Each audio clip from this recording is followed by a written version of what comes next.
This is UFO girl, Angelia Shear, bringing you another exciting interview. UFOs, missing time, cryptids, and other high-strange events. These are real people and they're extraordinary encounters. Now sit back, buckle up, and get ready for today's case of interest.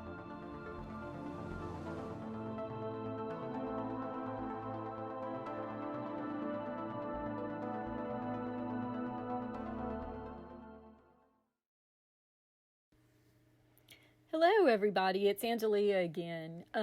Today I'm bringing you an interesting case. With the release of my book upcoming, I've decided to talk about some of the cases that we've been involved in that are actually presented in the book.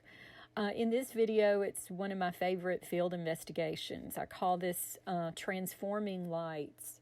But as we get started, I just wanted to start. A lot of people don't realize what goes into a field investigation. In this video, I wanted to introduce my STAR team. We have pictures of us here working on a map as we start out. It's Mr. Don Williams, Josh Cross, my assistant state director, Joe SQ. All of us now are on the STAR team, and to be on the STAR team, it takes a lot of work. You're just not assigned on that team. You have to complete so many Class 1, Class 2, Class 3 cases, which if you're interested in MUFON, you can learn about. You have to do a lot of field work. You have to interview people, gather data, be a true investigator.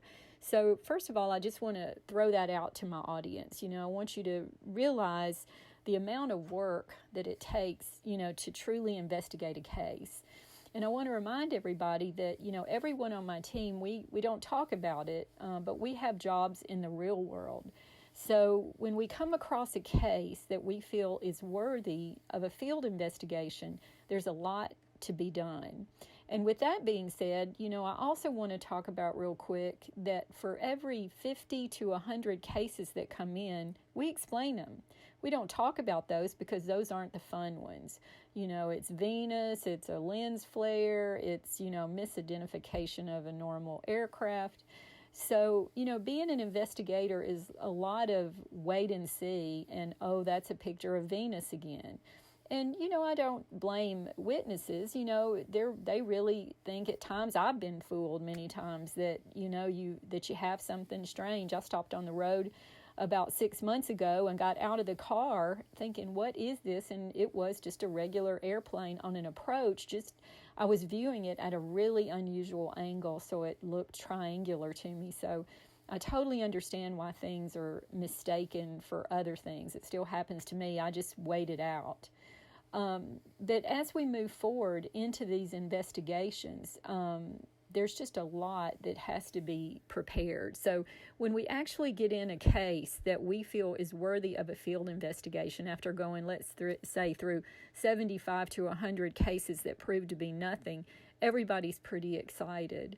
At that point, we have to prepare. We have to talk with the witnesses. We have to get permission to be on site. We have to have them sign forms that it's okay that we traipse around on their property, that someone's there with us while we're on the property, that kind of thing.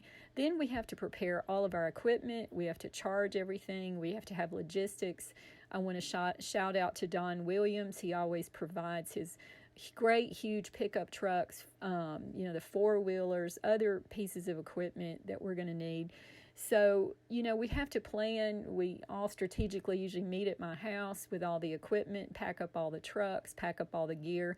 We start early in the morning. Sometimes these investigations, run 2 or 3 in the morning. Sometimes we don't get home all night long. And I just kind of want everybody to kind of have a little visual of that, of what it takes to actually go on a field investigation. And the ones that I'm sharing with you, some exciting things happen, but you have to know that at a lot of these, nothing happened. We set out in the cold, we set out in a pasture, we, set out in a truck, and we just sat there. We had a good time talking, but, nothing extraordinary happens. What people fail to understand is that these things just aren't happening every single day, or they're not captured every single day. So I just wanted to throw that out. What happens when we start an investigation And this case of interest, transforming lights, was truly extraordinary. I got a video in from a witness with this description. It says, "We have been seeing lights in the sky now for months. Then in the past month, it has turned into lights and now orange balls of light that follow us when we're in our vehicles. The events are not continuous, but pop up now and then and seem to be somewhat random. It doesn't happen every night, but I can look over and tell my brother, I feel it, and I guarantee that sometimes something will happen." The witness discussed these events further. He said, "One evening we went to investigate the lights in the woods that we had been seeing periodically. We got to the wood line, and the lights started moving toward us. One of them got approximately 15 to 20 feet away. At that point, I could see standing approximately 40 feet away what seemed like a gray, smooth-skinned, alien-looking being, and it was walking towards us. The light that we had been seeing were apparently its eyes. It also seemed to be illuminated around its body with a dim light. This terrified us both so bad we backed off." I have enclosed videos of one of the most recent captures. So I wanted to read that. And again, I want to stress what drives me on is not only my curiosity, but my witnesses. Most of them, when they have these things happen, are extraordinarily terrified. Can you imagine being outside? You've been seeing these lights and you go outside and you actually see an entity. So as you watch and go along, I've attached a compilation of videos that this witness sent me. They were actually photographed onto his phone off of a screen, off of a game camera. So the quality is a little challenging at first to look at it, but you can see it clearly. And as you watch this video, I want you to watch the lights that come in that move randomly. You can tell it's not an airplane, it's not someone with a flashlight. And in the second part of the video, you can see what appears to be a rod of light. It hovers. At first, I thought this might be a spider web with moisture on it. I've seen something like that before, but just watch what happens. That's not what this is. The rod of light actually seems to touch down, and watch closely because it looks like an entity walks across the ground. It moves around. You can see it move clearly. I put this video through all kinds of photo forensics. It didn't seem to be tampered with or created in any way.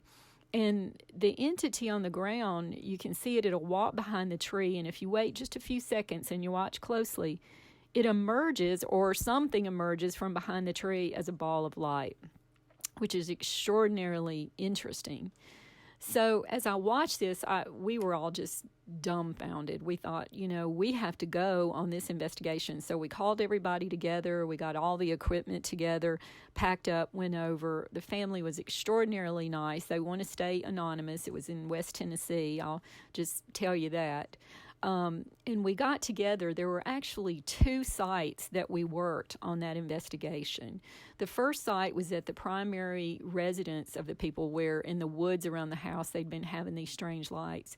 And the second location was in a different area along an estuary where, the kids sometimes would hang out and, just, how they do in the country. And they would hang out up on this bridge on this estuary and, just talk and goof around. Well, while they were there, they started noticing these anomalous lights that would appear over this riverway. And what was interesting is when we went over there, we took the 4-wheelers, and as you notice, I included some pictures here. This work is dangerous. It's tough. I included a picture where we were trying to unload the 4-wheeler off the truck, and actually the ramp broke. And, oh my goodness, we had a terrible time getting the 4-wheeler off and then getting the 4-wheeler back on the truck when we were finished. But as we investigated there, we had several really anomalous things that happened. First of all, we sent our drone out. Thank goodness for Josh's control of the drone. He's a great drone master. And it was a very expensive drone. It had, auto collision, all the bells and whistles on it. And the evening that we went over there, it was about 70 degrees, beautiful night, no wind, a few clouds, just just a nice night. We sent the drone out down over this water, just down the waterway, and at one point it started giving us a collision alert that it was getting ready to run into something. We had the drone visual in our visual range the whole time. There was nothing there we could see. And at some point we got an error, which Josh, told me he had never gotten before. It said electromagnetic interference, which is totally interesting. We couldn't tell. At one point, we didn't think we were going to get the drone back. We thought it's going to go down in the river and it's going to be done, $2,000 or $3,000 worth of equipment gone. But with Josh's skill, he was able to finally get the drone to come back and respond. So all the times we've used the drone, I've never had that happen. Furthermore, in the area around this second location, we were using the compasses, and at one point the compass would just actually spin. So again, we were picking up strange electromagnetic readings, that kind of thing. We had the drone malfunction. We stayed there during the evening, the early part of the evening. I wanted to be there after dark. And we did see some anomalous lights up in the sky. Those could have been explained as just aircraft, different things. But there was one spike of light that was extraordinarily bright that we all saw. And at first I thought it might be the flare of an iridium satellite, but that just didn't seem to track, because usually those flares will repeat at least, a few times on the trajectory of the orbit of the satellite, and that didn't happen. So that's just a note of interest. So after we finished at the second site, we came back again, which I wanted to get started, the primary site where the video was taken. So we get back, again, it's probably about 11 o'clock at this point, p.m., 11:30. We go into the area of where the video was taken. Again, as you watch the video, I included pictures of, you'll see a picture of a wooded area, and then you'll see the mount of the game camera. That's where the video is actually photographed from. There's an aerial view of an area. That's location number 2, where we all drove, and you can see how remote that is. Also, I believe it was back in the 50s. I might have to correct that. But another interesting thing we found as we investigated, there was actually a major military aircraft crash in this area. It was almost like the aircraft was lost over land. And I can put some references to those articles at the end of this if anyone's interested in looking at that, because that was pretty interesting that happened in this area, that an actual military aircraft seemed to have become disoriented, the crew, and didn't know where they were, and they crashed, which is interesting and follows along with, electromagnetic disturbances. So as we got there and back to location 1, and we set up our equipment, one of my favorite pieces of equipment is the FLIR camera. So we set it up. I remember Josh, my assistant state director, that was some years ago, and it was one of his first major investigations. And as we directed the FLIR camera in the direction of the same area that the video was taken, I swear to goodness, an entity showed up on the FLIR. We could not see it with the naked eye, but it was clear as day on the FLIR camera. And it seemed to be aware of us and signaling us, like it was trying to get our attention. We did not feel fear. We did not feel, terrified. If we did, we wouldn't have stayed there. I trust our gut instincts. I tell all my witnesses, if, David Pilates, in one of his videos, he talks about so many people, in disappearing, that other people have come forward and, they got this terrible feeling of dread and they got out of there. And I say, yes, I agree. Trust your instincts. If you ever feel like that and something's happening, please go to safety. Don't go it alone, ever. So anyway, this entity comes up. I'll never forget the look on Josh's face. His eyes were so big and, not out of fear, just out of astonishment. He goes, "What do we do now?" I said, "Well, this is true boots on the ground investigating. We punt." And so, we stayed there and we just kept video, and we tried to wave back. It seemed to actually wave at us. At one point, Don goes, I love Don. He's an ex-military guy. He goes, and a pilot. He goes, I'm not afraid of this. I'm going to walk out there toward it. So you guys have to imagine, we're standing in the middle of the woods, and I'm going up 10, over 5, go to your right, go to your left, while, I'm watching this thing on the FLIR cameras and trying to get Don in the general area of where the entity was. When he got close to it, it seemed to still try to signal him, like it was trying to get his attention, our attention, but he couldn't see anything with a naked eye. And again, that is a really important point. It comes back to these paranormal components. Again, when I say paranormal, I just mean science we don't quite understand, possibly entities, beings that are off the visual spectrum. I had someone one time say, I don't believe in something that I can't see. And I said, well, gamma radiation, you can't see that, but it'll fry you. So there's a lot of things we can't see that can harm you, so that are just out of the human visual spectrum. So the entity, whatever it was, stayed there for a while, and eventually, it faded. We lost sight of it. But it was an extraordinary night. I mean, another thing, the excitement of my witnesses. So many of them are terrified to come forward. This young man and his family, they had endured a lot of stress, a lot of terror about this stuff happening to them. It makes you feel like you're going crazy. You don't want to tell anyone because you think everybody's going to make fun of you and think you're crazy. And so just that we were there, a team that had come in and believed them, and we saw it, they were ecstatic. I'm so glad when that happens, because it gives my witnesses, validation. I just can't stress enough, the terror that a lot of my witnesses, endure. These people want to remain anonymous. They don't want money. They don't want fame. They just want to try to understand what is happening to them and have someone believe them. I just want to keep stressing that. And, in our society, I actually had someone send me a letter. I know they were concerned about me, but, they were concerned about the paranormal aspects of my research. And as a investigator that's been obsessed with this for 35 years, and mostly, I'm curious about the phenomena for sure. It drives me on. But what I'm mostly curious about is our interaction with it. My new book is about all of this, is how does this phenomena affect humanity? How does it affect us personally, our perceptual abilities, and what is our part in this interaction? That is extraordinarily important. And, when I got this note, this person again, and I know they were expressing concern about me, dealing with these cases, but I had to write back and say, I understand your concern and I appreciate it, but these people have no one to turn to. If they go to their doctor, they're given drugs. Oh, you're having stress, you're having anxiety, possibly delusional, so we're going to medicate you.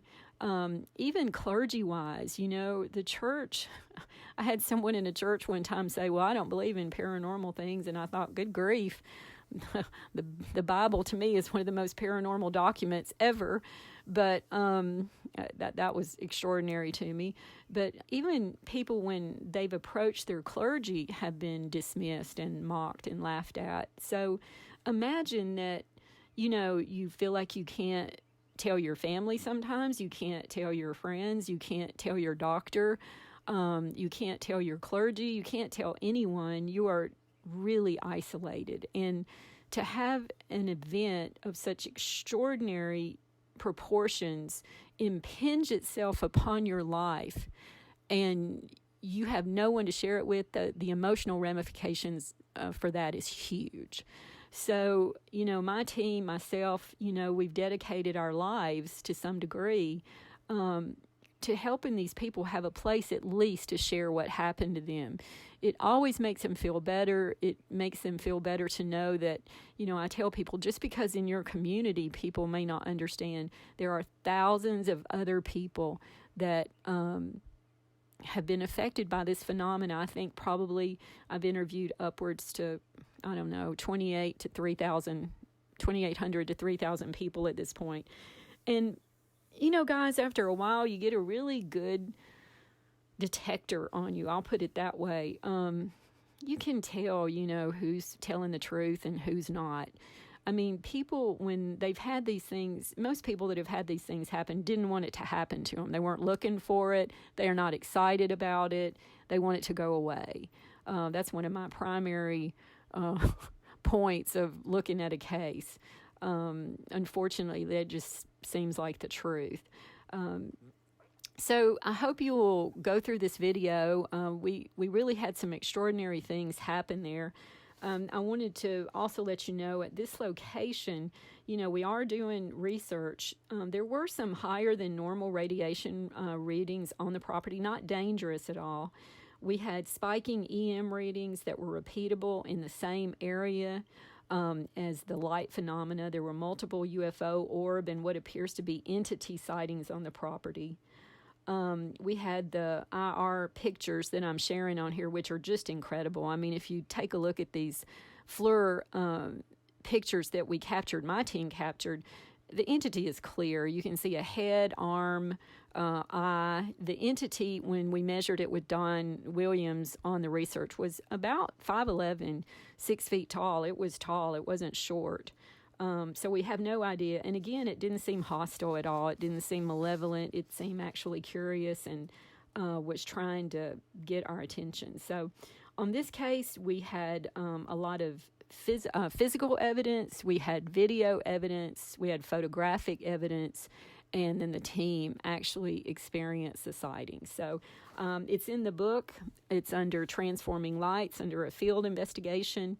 And it was an extraordinary night. So I hope you enjoy.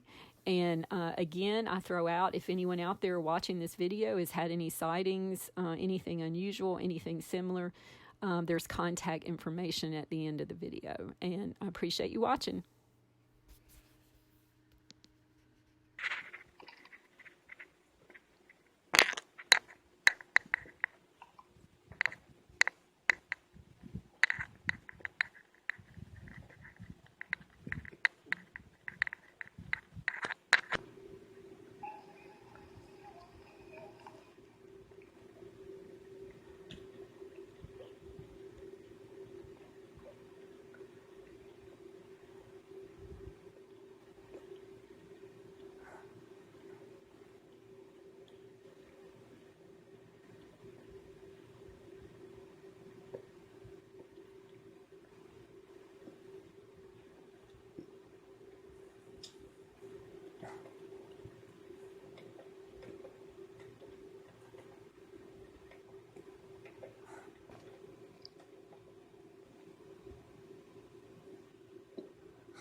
Yeah, you set it up out in the field, like away from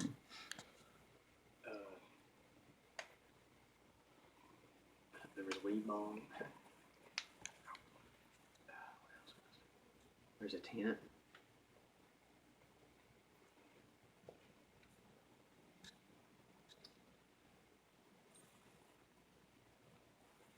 Is it always that same arrangement of lights? Like, most of the time it ain't really stretched out like that. It has in a couple of videos.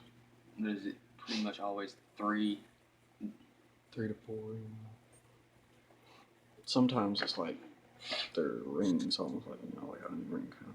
I just want to know why, like, that part's like that. It's usually like, you know, compressed like that. That's like where the bottles were, right in here. Where I think it touches down to the ground. Yeah, see now that other one just randomly popped. The bottles are right here. Okay. Where it's touching. What was this last night? This was Saturday. This is what I was telling you about. Night before last. Mm-hmm. And watch it just fucking poof disappear. Here in a second. Boom. Rewind. Gone. Rewind it a little bit.